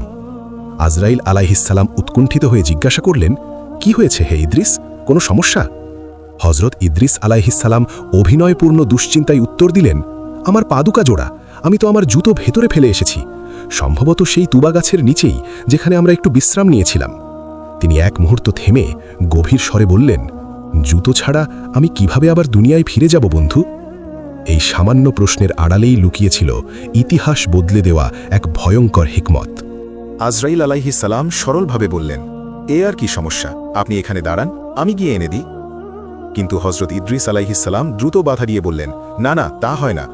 আপনি আল্লাহর ফেরেশতা, আপনি আমার খাদেম নন যে আমার জুতো বয়ে আনবেন, এটি বেয়াদবি হবে। আমি নিজেই যাচ্ছি, এক্ষুনি নিয়ে আসছি। আজরাইল আলাইহিসসালাম সম্মতি দিলেন। হযরত ইদ্রিস আলাইহিসসালাম এক ঝটকায় জান্নাতের ভেতরেই প্রবেশ করলেন। তিনি দৌড়ে চলে গেলেন সেই বিশাল তুবা গাছের কাছে। কিন্তু সেখানে এসে তিনি জুতো পায়ে দিলেন না, বরং দুই হাত দিয়ে গাছটিকে দৃঢ়ভাবে জড়িয়ে ধরলেন। তার আঁকড়ে ধরার ভঙ্গি এমন যেন কোনো শিশু তার মায়ের আঁচল ধরে রেখেছে, কিছুতেই ছাড়তে চায় না। কিছুক্ষণ পেরিয়ে গেল, কিন্তু হযরত ইদ্রিস আলাইহিসসালাম ফিরে আসলেন না। আজরাইল আলাইহিসসালাম দূর থেকে ডাক দিলেন, হে ইদ্রিস, জুতো তো পেয়েছেন, এবার চলে আসুন, আমাদের দেরি হয়ে যাচ্ছে। হযরত ইদ্রিস আলাইহিসসালাম গাছ জড়িয়ে ধরা অবস্থায় উচ্চস্বরে উত্তর দিলেন, না, আমি আর আসব না, আমি এখান থেকে বের হব না। আজরাইল আলাইহিসসালাম হতবাক হয়ে গেলেন। তিনি কাছে গিয়ে বললেন, এই কেমন কথা, আপনি তো ওয়াদা করেছিলেন, এখন কেন এমন করছেন? আল্লাহর হুকুম অমান্য করবেন না। তখন হযরত ইদ্রিস আলাইহিসসালাম এক অসাধারণ দৃঢ়তা নিয়ে আজরাইল আলাইহিসসালামের দিকে তাকালেন। তার কণ্ঠে বাজল নবুয়তের তেজ আর আল্লাহর প্রতি অগাধ ভালোবাসার শক্তি। হে মালাকুল মউত, আমি কোনো আবেগ বা জেদের বশবর্তী হয়ে এই কথা বলছি না। আমি আল্লাহর আইনের ওপর ভিত্তি করে এখানে থাকার সিদ্ধান্ত নিয়েছি। আমাকে বের করার কোনো অধিকার বা যুক্তি আপনার নেই। আজরাইল আলাইহিসসালাম বিস্ময়ে বিমূঢ় হয়ে গেলেন। একজন মানুষ ফেরেশতাকে আইনের চ্যালেঞ্জ ছুড়ে দিচ্ছে। আজরাইল প্রশ্ন করলেন, কি সেই যুক্তি যার দ্বারা আপনি জান্নাত থেকে বের হতে চাইছেন না? এমনকি আসমানের ফেরেশতারা নীরব হয়ে স্তব্ধ। তখন শুরু হলো এক ঐতিহাসিক বিতর্ক। একদিকে ফেরেশতার দায়িত্ববোধ, অন্যদিকে নবীর আধ্যাত্মিক যুক্তি। জান্নাতের সেই বিশাল তুবা গাছের নিচে হজরত ইদ্রিস আলাইহিসসালাম প্রস্তুত হলেন সকল অকাট্য দলিল উপস্থাপন করতে, যা শুনে আসমানের ফেরেশতারাও স্তব্ধ হয়ে যাবে। তুবা গাছের তলায় তখন এক অভাবনীয় অলৌকিক দৃশ্য। নবীর দৃঢ়তা, ফেরেশতার বিস্ময় এবং জান্নাতের অনন্ত নীরবতার মেলবন্ধন। একদিকে দাঁড়িয়ে আছেন মহাকালের পরাক্রমশালী ফেরেশতা মালাকুল মাউত আজরাইল আলাইহিসসালাম, যার এক হুঙ্কারেই পাহাড় ও পর্বত কম্পিত হয়। অন্যদিকে তুবা গাছের কাণ্ড আঁকড়ে বসে আছেন মাটির তৈরি মানুষ, আল্লাহর নবী হজরত ইদ্রিস আলাইহিসসালাম। জান্নাতের পাখিরা গান থামিয়ে দিয়েছে, ঝর্নার কলতান যেন স্তব্ধ হয়ে গেছে। সমগ্র জান্নাত যেন এক গভীর মনোযোগে এই অদ্ভুত কথোপকথন শোনার জন্য অপেক্ষা করছে। আজরাইল আলাইহিসসালাম প্রথমে কিছুটা নরম সুরে, পরে কঠোরভাবে বললেন, হে ইদ্রিস, আপনি একজন জলিলুল কদার নবী। চাতুর্য বা ছলনা আপনার শানের বিপরীত। আপনি জুতো আনার নাম করে ভেতরে এসেছেন, এখন বের হতে চাইছেন না। এটি কি ওয়াদার খেলাফ নয়? আল্লাহর হুকুম হল আপনাকে পুনরায় দুনিয়ায় ফিরে যেতে হবে এবং আপনার নির্ধারিত হায়াত পূর্ণ করতে হবে। দয়া করে গাছ ছাড়ুন এবং আমার সাথে আসুন। হজরত ইদ্রিস আলাইহিসসালাম তুবা গাছের কাণ্ডটি আরও শক্ত করে জড়িয়ে ধরলেন। তার চোখ মুখে তখন এক দীপ্তিময় আভা ঝলমল করছিল, যা কেবল সত্যের ওপর অবিচল থাকলেই দেখা যায়। তিনি শান্ত কিন্তু বজ্রকঠিন কণ্ঠে বললেন, হে মালাকুল মউত, আমি কোনো ছলনা করছি না এবং কোনো অবাধ্যতাও করছি না। আমি যা করছি তা স্বয়ং আল্লাহ তাআলার প্রদত্ত বিধান ও অধিকার অনুযায়ী। আপনি যদি আমাকে এখান থেকে বের করতে চান, তবে আপনাকে আল্লাহর আইনের মোকাবিলা করতে হবে। আজরাইল আলাইহিসসালাম বিস্মিত হয়ে প্রশ্ন করলেন, কোন আইন? জীবিত অবস্থায় জান্নাতে থেকে যাওয়ার কোনো আইন কি আল্লাহর রেখেছেন? হজরত ইদ্রিস আলাইহিসসালাম তার মুখ্য যুক্তিগুলো এক এক করে তীরের মতো নিক্ষেপ করতে লাগলেন। তিনি বললেন, হে ফেরেশতা, আমার প্রথম যুক্তি শুনুন। আল্লাহ তাআলা তার পবিত্র কালামে কি বলেননি, কুল্লু নাফসিন জাইকাতুল মাউত, অর্থাৎ প্রত্যেক প্রাণীকেই মৃত্যুর স্বাদ গ্রহণ করতে হবে। সূরা আলে ইমরান 185। এই আইন কি সত্য নয়? আজরাইল আলাইহিসসালাম ধীরে ধীরে মাথা নাড়লেন, বললেন, নিশ্চয়ই সত্য। এটি আল্লাহর অমোঘ বিধান। হজরত ইদ্রিস আলাইহিসসালাম দৃঢ় কণ্ঠে বললেন, তবে শুনুন, হে মালাকুল মউত, আমি সেই মৃত্যুর স্বাদ গ্রহণ করেছি। তিনি আজরাইল আলাইহিসসালামের চোখের দিকে সরাসরি তাকালেন। আপনি নিজেই তো আল্লাহর হুকুমে আমার রূহ কবজ করেছিলেন। আমার উপর মৃত্যুর বিধান কার্যকর হয়েছে। আমি একবার মরেছি, আর আল্লাহর আইনে কোথাও লেখা নেই যে কেউ দুইবার মৃত্যুর স্বাদ গ্রহণ করবে। সুতরাং মৃত্যুর শর্ত পূরণ করেই আমি এখানে এসেছি। আজরাইল আলাইহিসসালাম স্তব্ধ হয়ে গেলেন। যুক্তিটি ছিল নিখুঁত, অকাট্য, তবু তিনি দায়িত্বের ভারে নতি স্বীকার করলেন না। তিনি বললেন, কিন্তু আপনি তো বিচার দিবসের আগেই এসেছেন। জান্নাতে প্রবেশের আগে তো পুলসিরাত পার হতে হয়, জাহান্নামের উপর দিয়ে অতিক্রম করতে হয়। হজরত ইদ্রিস আলাইহিসসালাম মুচকি হাসলেন। সে হাসিতে অহংকার ছিল না, ছিল জ্ঞানের প্রশান্ত আত্মবিশ্বাস। তিনি বললেন, হে আজরাইল, আল্লাহ তাআলা কি বলেননি, ওয়া ইম্মিনকুম ইল্লা ওয়ারিদুহা, অর্থাৎ তোমাদের মধ্যে এমন কেউ নেই যে জাহান্নামের উপর দিয়ে অতিক্রম করবে না। সূরা মারিয়াম 71। আমি কি আপনার সাথেই জাহান্নাম দেখিনি? আমি তার ভয়াবহতা দেখেছি। আমি তার উপর দিয়েই অতিক্রম করে এসেছি। সুতরাং জাহান্নাম অতিক্রমের শর্ত আমি পূরণ করেছি। মালাকুল মউত এবার সত্যি গভীর চিন্তায় পড়ে গেলেন। একজন মানুষের স্মৃতি, জ্ঞান ও কুরআনের ওপর এমন দৃঢ় দখল ফেরেশতার জন্যও ছিল বিস্ময়কর। তবু দায়িত্ব শেষ কথা বলতেই বাধ্য করল তাকে। তিনি বললেন, হে নবী, এ সবই সত্য, কিন্তু আপনি জান্নাতে এসেছিলেন কেবল দেখার জন্য, থাকার জন্য নয়। জান্নাতে প্রবেশের পর কেউ বের হয় না, এ কথা ঠিক, কিন্তু আপনি তো স্থায়ী বাসিন্দা হিসেবে প্রবেশ করেননি। সুতরাং আপনাকে বের হতেই হবে। ঠিক তখনই হজরত ইদ্রিস আলাইহিসসালাম তার তৃতীয় ও চূড়ান্ত যুক্তি পেশ করলেন, যেন তুরুপের তাস। তিনি আকাশের দিকে আঙুল তুলে বললেন, হে আজরাইল, মহান রব কি জান্নাতবাসীদের ব্যাপারে ওয়াদা করেননি? আল্লাহ বলেন, ওয়া মা হুম মিনহা বিমুখরাজিন, অর্থাৎ তাদেরকে জান্নাত থেকে কখনোই বের করা হবে না। সূরা আল হিজর 48। আল্লাহ ওয়াদা করেছেন, একবার যে জান্নাতে প্রবেশ করে তাকে আর কখনো বের করা হবে না। তুবা গাছের নিচে নেমে এলো গভীর নীরবতা। জান্নাতের বাতাস থমকে গেল, ফেরেশতারা স্তব্ধ। মালাকুল মউত প্রথমবারের মতো যুক্তির সামনে নীরব। হজরত ইদ্রিস আলাইহিসসালাম দৃঢ় কণ্ঠে বললেন, এখন আপনি যদি আমাকে এখান থেকে বের করে দেন তাহলে কি তা আল্লাহর ওয়াদার খেলাফ হবে না? আর আল্লাহ তো কখনো তার কাশ্মীনকালে দেওয়া ওয়াদা ভঙ্গ করেন না। আজরাইল আলাইহিসসালাম স্তব্ধ হয়ে রইলেন। তার হাতে আর কোনো যুক্তি বাকি নেই। তিনি বুঝতে পারলেন এই নবী আল্লাহর কালাম ধরে নিজেকে আল্লাহর প্রতিশ্রুতির তলে আঁকড়ে ধরেছেন। ফেরেশতার ক্ষমতা কি যে আল্লাহর ওয়াদার বিপরীতে যায়? ততক্ষণে জান্নাতের প্রহরী রিদবান আলাইহিসসালাম উপস্থিত হলেন। তিনি বিস্ময় ও মুগ্ধতার সঙ্গে বললেন, হে আজরাইল, ইদ্রিসের যুক্তি তো কোনো খেলা নয়। তিনি নিজের মন গড়া কথা বলছেন না, বরং আল্লাহর কালাম দ্বারা নিজের অধিকার প্রমাণ করছেন। জান্নাতে জোর করা চলে না, আমরা তাকে জোর করে বের করতে পারি না। জান্নাতের সেই পবিত্র স্থান স্থবির হয়ে গেল। আসমানের অন্য ফেরেশতারা কৌতূহলবশত উঁকি দিতে লাগলেন। সবার মনে একটাই প্রশ্ন, মাটির তৈরি এই মানুষটি কি সত্যিই তার বুদ্ধি, তার ঈমান দিয়ে জান্নাত জয় করলেন, নাকি আল্লাহর তরফ থেকে কোনো অন্য হুকুম আসবে? আজরাইল আলাইহিসসালাম নিরুত্তর বোধ করলেন। একদিকে তার দায়িত্ব নবীকে ফিরিয়ে নেওয়া, অন্যদিকে আল্লাহর শাশ্বত আইন। তিনি হজরত ইদ্রিস আলাইহিসসালামের দিকে তাকালেন, দয়া ও শ্রদ্ধায় বললেন, হে ইদ্রিস, আপনার ইলম ও হিকমতের কাছে আমি হার মানলাম, কিন্তু আমি তো কেবল আদিষ্ট দাস। ফয়সালা করার মালিক একমাত্র আল্লাহ। আমি এখন আমার রবের কাছে এই জটিল পরিস্থিতির সমাধানের জন্য ফরিয়াদ জানাব। হজরত ইদ্রিস আলাইহিসসালাম গাছ জড়িয়ে বসে বললেন, আমি আমার রবের ফয়সালার অপেক্ষায় রইলাম। তিনি যা বিচার করবেন আমি তা মাথা পেতে নেব, কিন্তু আমি জানি তিনি আমার ওয়াদা কখনো ভঙ্গ করবেন না। জান্নাতের সেই পবিত্র ভূমি এখন নিস্তব্ধ। আজরাইল আলাইহিসসালাম মহা আরশের দিকে মুখ ফেরালেন। মহাজাগতিক বিচারের অপেক্ষায় প্রহর শুরু হল। সৃষ্টি জগৎ যেন থমকে আছে। প্রতিটি আত্মা, ফেরেশতা ও কর্ণপাত এই ঐতিহাসিক মুহূর্তের সাক্ষী। জান্নাতের সেই স্নিগ্ধ ও পবিত্র পরিবেশে তখন বিরাজ করছিল এক গভীর নিস্তব্ধতা। তুবা গাছের ছায়ার নিচে বসে আছেন হজরত ইদ্রিস আলাইহিসসালাম। তার সামনে দাঁড়িয়ে আছেন দণ্ডায়মান ফেরেশতা মালাকুল মাউত আজরাইল আলাইহিসসালাম ও জান্নাতের প্রহরী রিদওয়ান আলাইহিসসালাম। এই নীরবতা ছিল কোনো সাধারণ নীরবতা নয়, এটি ছিল মহাজাগতিক রায়ের অপেক্ষার নীরবতা। আসমানের সব ফেরেশতারা যারা চিরকাল আল্লাহর তাসবিহ পাঠে মগ্ন, ক্ষণিকের জন্য যেন থমকে গিয়েছিলেন। একজন মাটির মানুষ, সৃষ্টির শ্রেষ্ঠ জীব, আশরাফুল মাখলুকাত, আজ তার মেধা, তার ঈমানের জোরে আসমানের বাসিন্দাদের এক কঠিন পরীক্ষার মুখে ফেলেছেন। মালাকুল মাউত আজরাইল আলাইহিসসালাম বুঝতে পারলেন এই সমস্যার সমাধান তার হাতের মধ্যে নেই। হজরত ইদ্রিস আলাইহিসসালামের যুক্তিগুলো এতই শক্তিশালী, আল্লাহর কালামের উপর ভিত্তি করে রচিত, যা কোনো সৃষ্টির খণ্ডন করার ক্ষমতা নেই। অতঃপর তিনি বিনয় ও ভয়ের সাথে মহান রব্বুল আলামিন, যিনি সকল কিছুর খবর রাখেন, অন্তর্যামী, তার দরবারে ফরিয়াদ জানালেন।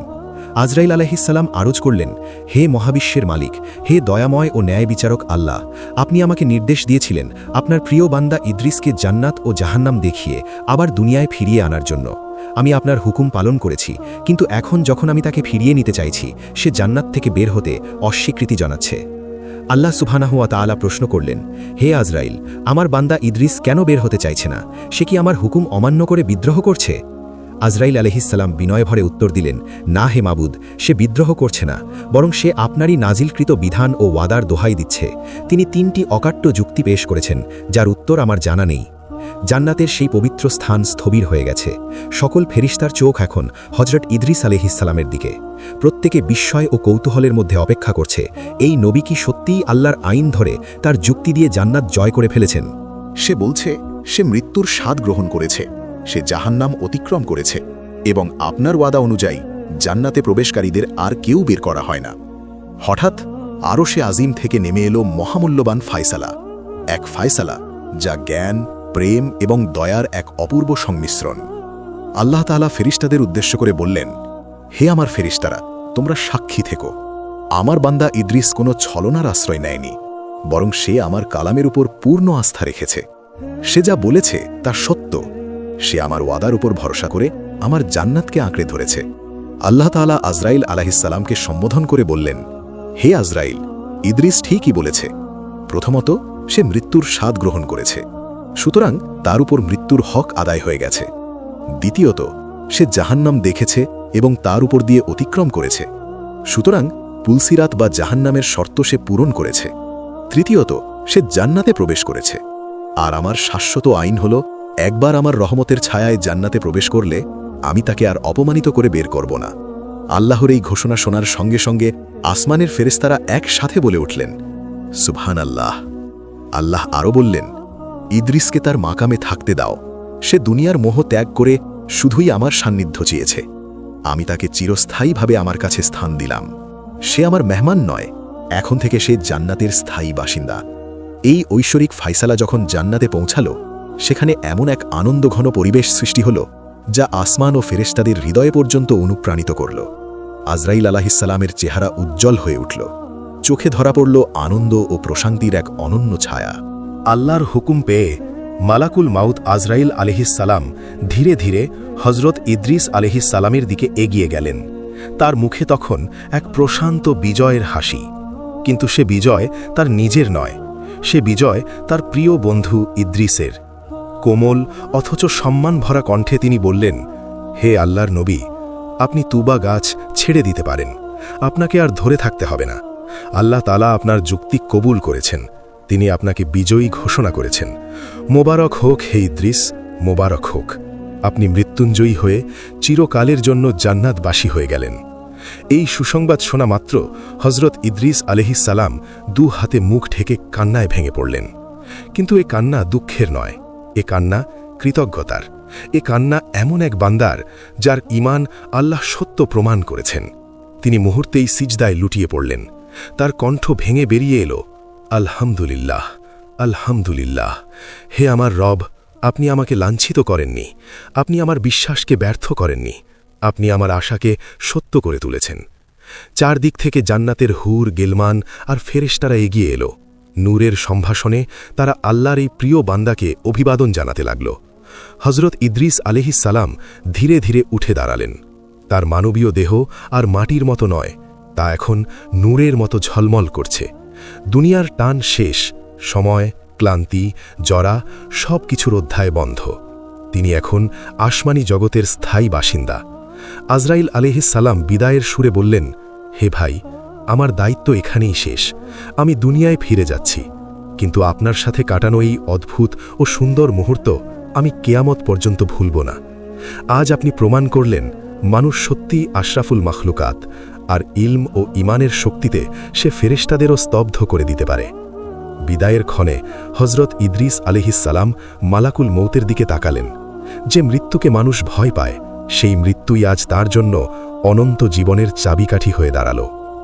আজরাইল আলাইহিসসালাম ডানা মেলে আসমানের বুকে মিলিয়ে গেলেন, আর হজরত ইদ্রিস আলাইহিসসালাম স্থায়ীভাবে প্রবেশ করলেন সেই ঠিকানায় যেখানে কোনো ক্লান্তি নেই, কোনো জরা নেই, কোনো বিচ্ছেদ নেই, আর কোনো বিদায়ও নেই।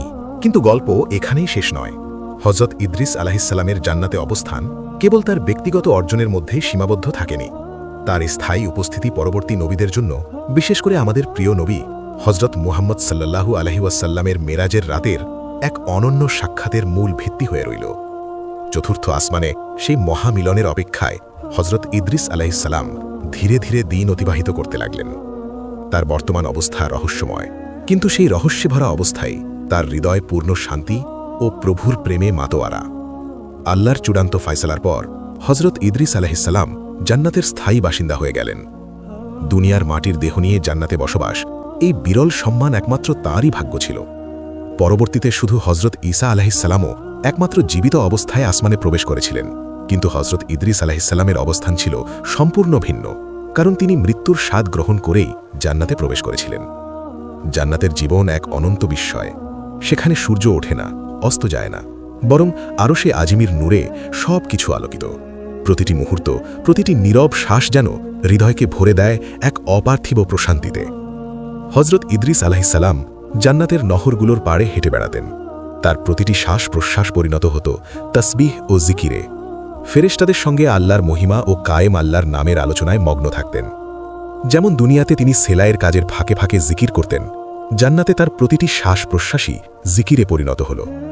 সেখানে ক্ষুধা নেই, তৃষ্ণা নেই, ক্লান্তি নেই, বার্ধক্যের ছাপ নেই, কেবল অবিরাম আনন্দ ও আল্লাহর নূরে পূর্ণতা। আল্লাহ তাআলা পবিত্র কোরআনে ইরশাদ করেছেন, আমি তাকে উচ্চ মর্যাদায় আসীন করেছি। সূরা মারিয়াম 57। মুফাসসিরদের বর্ণনা অনুযায়ী এই উচ্চ মর্যাদা বা মাকানান আলিয়া চতুর্থ আসমানকে নির্দেশ করে। জান্নাতের অফুরন্ত নিয়ামতের পাশাপাশি হজরত ইদ্রিস আলাইহিসসালামকে চতুর্থ আসমানে এক বিশেষ অবস্থান দান করা হয়েছে। এটি ছিল এক রাজকীয় সম্মান। তিনি সেখানে ফেরেশতাদের ইমাম বা সর্দারদের মতো মর্যাদা ভোগ করতেন। জান্নাতের এই নীরব, পবিত্র ও প্রভুর নূরে আলোকিত পরিবেশে হজরত ইদ্রিস আলাইহিসসালামের প্রতিটি মুহূর্ত হৃদয়কে তৃপ্তি দেয় এবং মানব জাতিকে আল্লাহর প্রেম ও মহিমার প্রতি আকৃষ্ট করে। শতাব্দীর পর শতাব্দী পেরিয়ে গেল। হজরত নূহ আলাইহিসসালামের প্লাবন এলো, ইব্রাহিম আলাইহিসসালামের অগ্নি পরীক্ষা সম্পন্ন হল, মুসা আলাইহিসসালামের তুর পাহাড়ের ঘটনা ঘটল, ঈসা আলাইহিসসালামের মোজেজা পুরো পৃথিবী দেখল। সব কিছুই হজরত ইদ্রিস আলাইহিসসালামের চোখের সামনে ঘটছিল। আসমানের উচ্চতম মাকাম থেকে তিনি সব কুদরতের দৃশ্য পর্যবেক্ষণ করছিলেন, কিন্তু তার অন্তরে জ্বলছিল এক বিশেষ অপেক্ষা, একটি অদৃশ্য প্রহর, এক গভীর ব্যাকুলতা।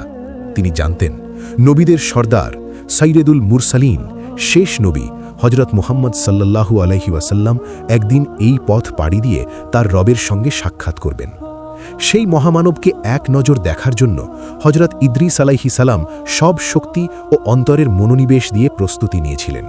প্রতিটি নিঃশ্বাস, প্রতিটি দৃষ্টিপাত যেন প্রভুর সম্মান প্রদর্শনের অপেক্ষা। অবশেষে সেই মহিমান্বিত রজনী উপস্থিত হল। মক্কার জমিনে তখন গভীর রাত। আল্লাহ তাআলা তার হাবিব হজরত মুহাম্মদ সাল্লাল্লাহু আলাইহি ওয়াসাল্লামকে বোরাকি চড়িয়ে মসজিদুল আকসা থেকে ঊর্ধ্বলোকের মেহমান হিসেবে নিয়ে এলেন। জিব্রাইল আলাইহিস সালাম বিশ্বনবীকে নিয়ে আসমান পাড়ি দিতে লাগলেন। প্রথম আসমানে সাক্ষাৎ হল আদিপিতা হজরত আদম আলাইহিস সালামের সঙ্গে। দ্বিতীয় আসমানে দেখা হল দুই খালাতো ভাই হজরত ঈসা ও হজরত ইয়াহিয়া আলাইহিস সালামের সঙ্গে। তৃতীয় আসমানে সাক্ষাৎ হল রূপের বাদশাহ হজরত ইউসুফ আলাইহিস সালামের সঙ্গে। শেষে জিব্রাইল আলাইহিস সালাম বিশ্বনবীকে নিয়ে পৌঁছালেন চতুর্থ আসমানে। চতুর্থ আসমান নিজেই ছিল এক মহামান্য দৃশ্য। নূরের ঝলকানি, আসমানের ফেরেশতাদের পূর্ণমুখী তাসবিহ। এখানকার পরিবেশ ছিল এক অবর্ণনীয় গাম্ভীর্যপূর্ণ এবং প্রভুর প্রেমে ভরা। এই আসমানের ফেরেশতারা হজরত ইদ্রিস আলাইহিস সালামের নেতৃত্বে আল্লাহর ইবাদতে মগ্ন। প্রতিটি দৃষ্টিপাত, প্রতিটি নীরব পদক্ষেপ যেন জান্নাতের প্রশান্তি ও প্রভুর মহিমা প্রকাশ করে। জিব্রাইল আলাইহিস সালাম ধীরে ধীরে চতুর্থ আসমানের দরজায় নক করলেন। ভেতর থেকে একটি স্বর হুনি হল, কে সেখানে? জিব্রাইল আলাইহিসসালাম বিনীতভাবে উত্তর দিলেন, আমি জিব্রাইল। তারপর নতুন প্রশ্ন উঠল, আপনার সাথে কে রয়েছেন?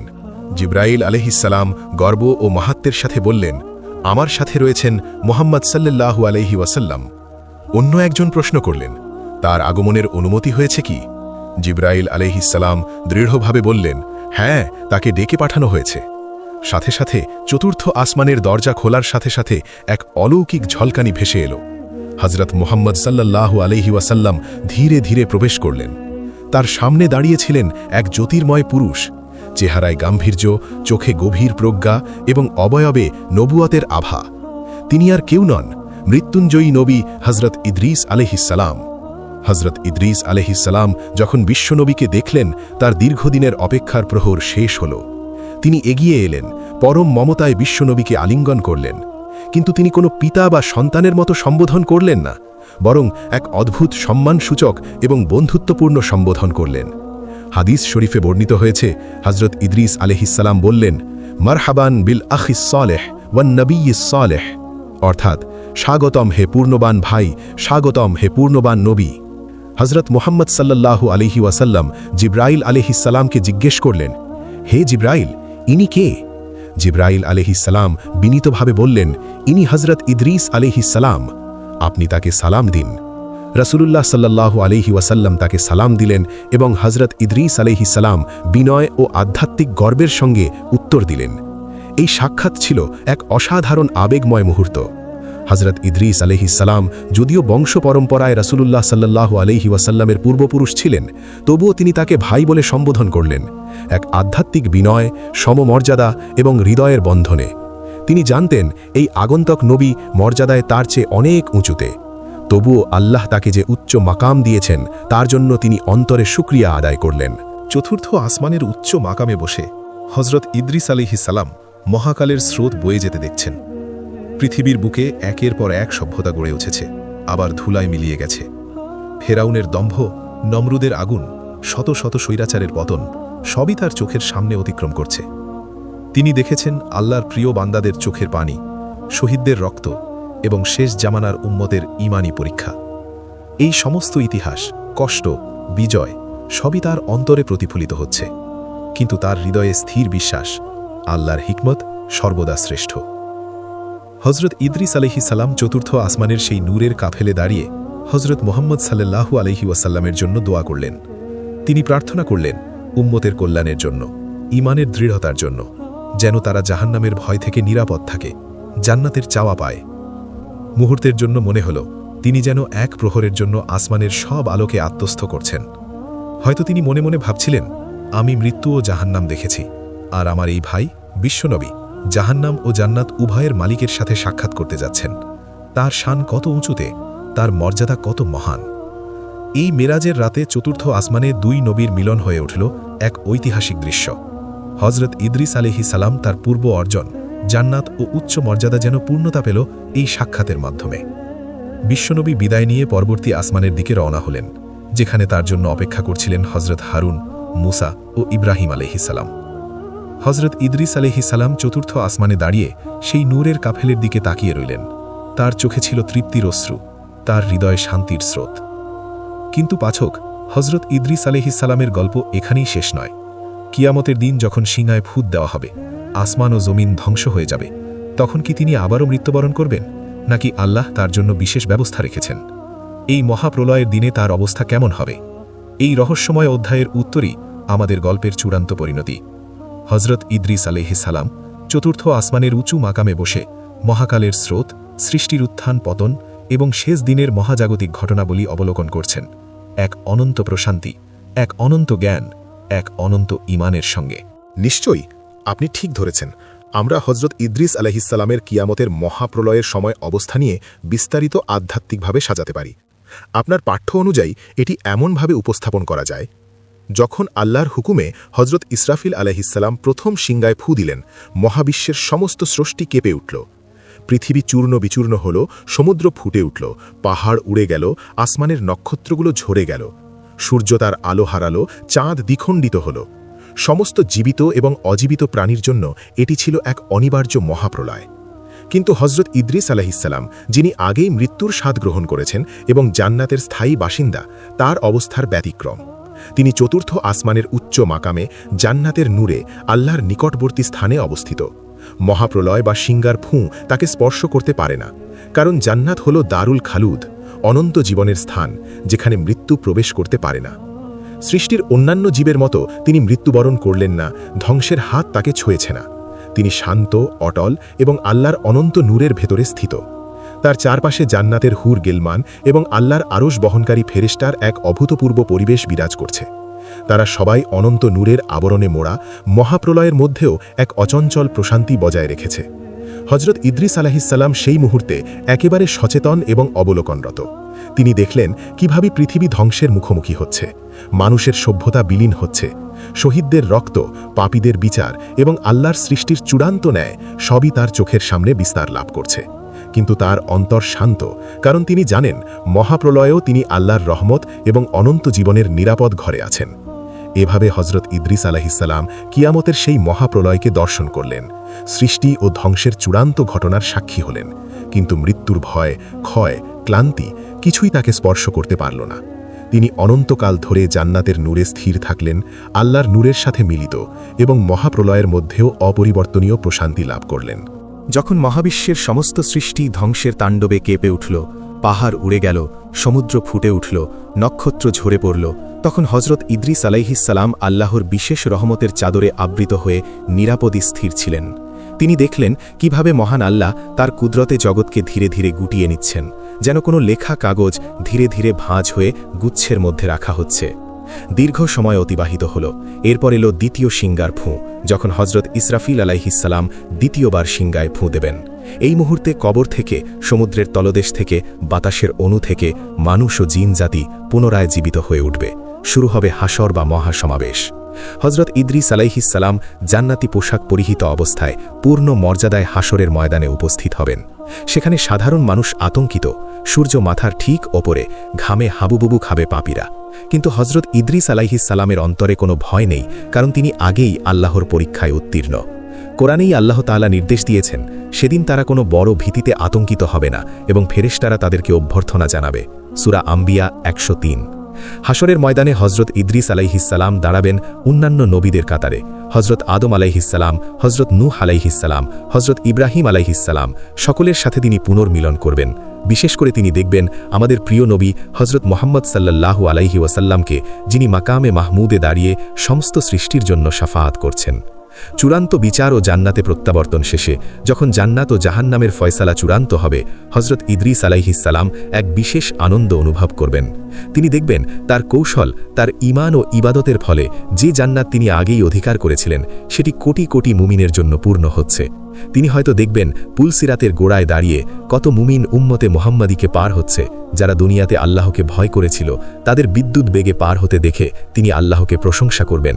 আর যারা জাহান্নামে পতিত হয়েছে তাদের দেখে হয়তো তিনি সেই দিনটির কথা মনে করবেন যেদিন আজরাইল আলাইহিসসালাম তাকে জাহান্নামের রূপ দেখিয়েছিলেন। হজরত ইদ্রিস আলাইহিসসালাম ভাবলেন, আহা, মানুষ যদি জানত এই আগুনের ভয়াবহতা, তাদের ক্ষণিকের দুনিয়ার মোহে আল্লাহকে ভুলে থাকা কখনোই হতো না। অবশেষে সমস্ত নেককার বান্দারা জান্নাতে প্রবেশ করবে। হজরত ইদ্রিস আলাইহিসসালাম ফিরে যাবেন তার সেই চিরচেনা ঠিকানায়। কিন্তু এবার তিনি একা নন, তার সাথে থাকবেন হজরত আবু বক্কর রাদিয়াল্লাহু, হজরত উমর রাদিয়াল্লাহু, হজরত উসমান রাদিয়াল্লাহু, হজরত আলী রাদিয়াল্লাহু সহ অসংখ্য সাহাবী, তাবেঈ এবং কিয়ামত পর্যন্ত আসার সমস্ত নেককার বান্দা। সেদিন জান্নাতে আল্লাহ তাআলা মৃত্যুর আকৃতিতে একটি মেষ বা দুম্বা হাজির করবেন। জান্নাত ও জাহান্নামবাসীর সামনে সেটিকে জবাই করা হবে। সঙ্গে ঘোষণা হবে, হে জান্নাতবাসী, আর মৃত্যু নেই, এখন শুধুই অনন্ত জীবন। হে জাহান্নামবাসী, আর মৃত্যু নেই, এখন শুধুই অনন্ত শাস্তি। হজরত ইদ্রিস আলাইহিসসালাম তখন মুচকি হাসবেন, কারণ তিনি তো হাজার হাজার বছর আগেই মৃত্যুকে জয় করে এখানে এসেছেন।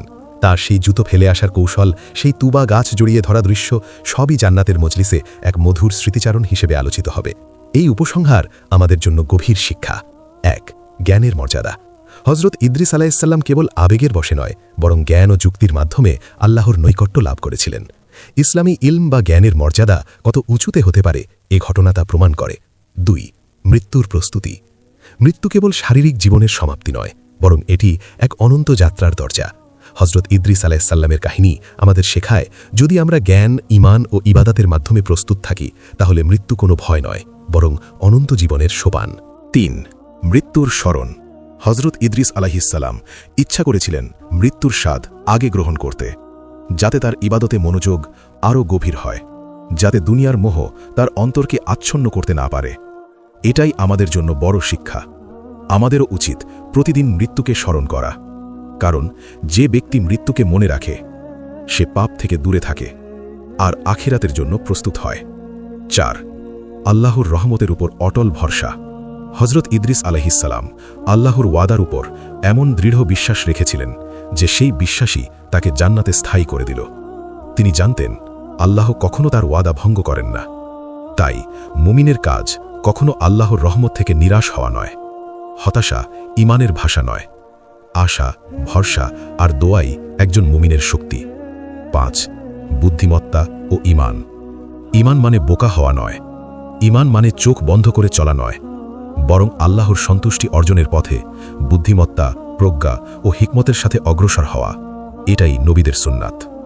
হজরত ইদ্রিস আলাইহিসসালাম দেখিয়ে দিয়েছেন কিভাবে ইলম, যুক্তি ও ঈমান একসাথে মানুষকে আল্লাহর সবচেয়ে নিকটবর্তী বান্দায় পরিণত করে।